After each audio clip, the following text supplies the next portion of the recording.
Like many veterans, this last week has been one that has seen me struggle through anger and grief and rage, the feeling of abandonment of not just a country, but the sacrifice that my friends made. I've been to funerals from Poole to Dunblane. I've watched good men go into the earth, taking with them a part of me and a part of all of us. And this week has torn open some of those wounds, left them raw, left us all hurting. And I know it's not just soldiers. I know aid workers and diplomats who feel the same.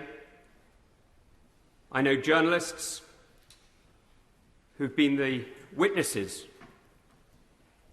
to our country in its heroic effort to save people from the most horrific fates.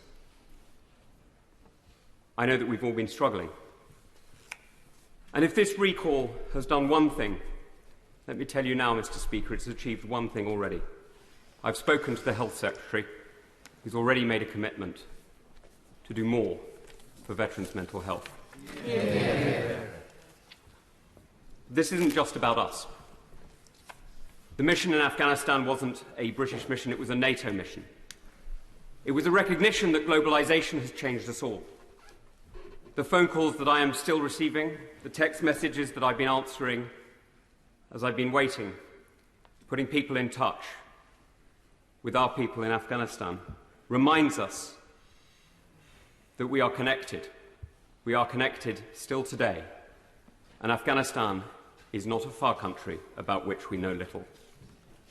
It is part of the main. That connection links us also to our European partners, to our European neighbours, and to our international friends. And so it is with great sadness that I now criticise one of them, because I was never prouder than when I was decorated by the 82nd Airborne after the capture of Musakala.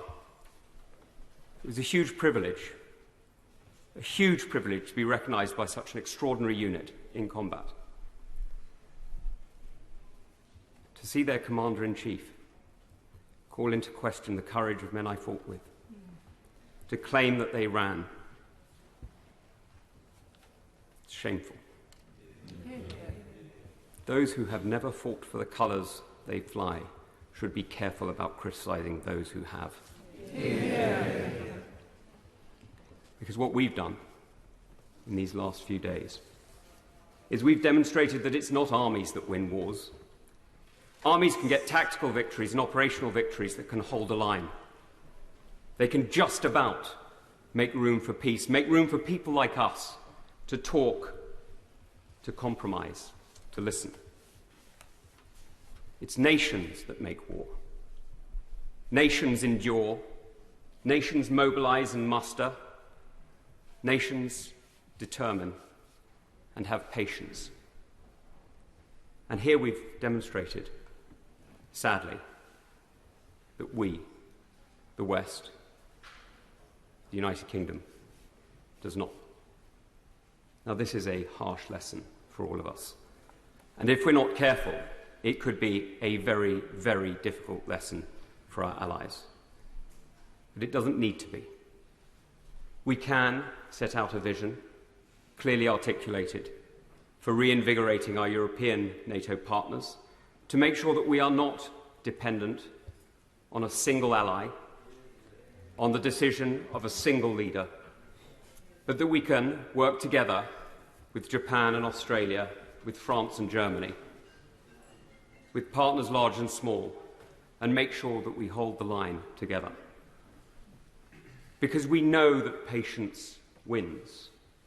We know it because we have achieved it. We know it because we have delivered it. The Cold War was won with patience. Cyprus is at peace with patience. South Korea, with more than 10 times the number of troops that America had in Afghanistan, is prosperous through patience. So let's stop talking about forever wars. Let's recognise that forever peace is bought not cheaply, but hard, through determination and the will to endure. And that the tragedy of Afghanistan is that we're swapping that patient achievement for a second fire and a second war. Now we need to turn our attention to those who are in desperate need, supporting the UNHCR, the World Food Programme, and so many other organisations who can do so much for people in the region. Yes, supporting refugees, of course I support refugees, though I'm not going to get into the political auction of numbers. We just need to get people out. So I leave with one image. In the year that I was privileged to be the advisor to the Governor of Helmand, we opened girls' schools.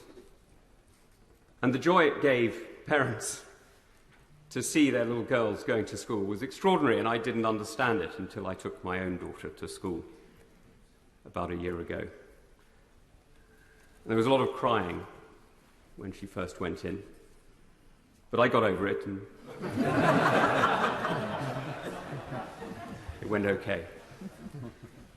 And I would love to see that continue.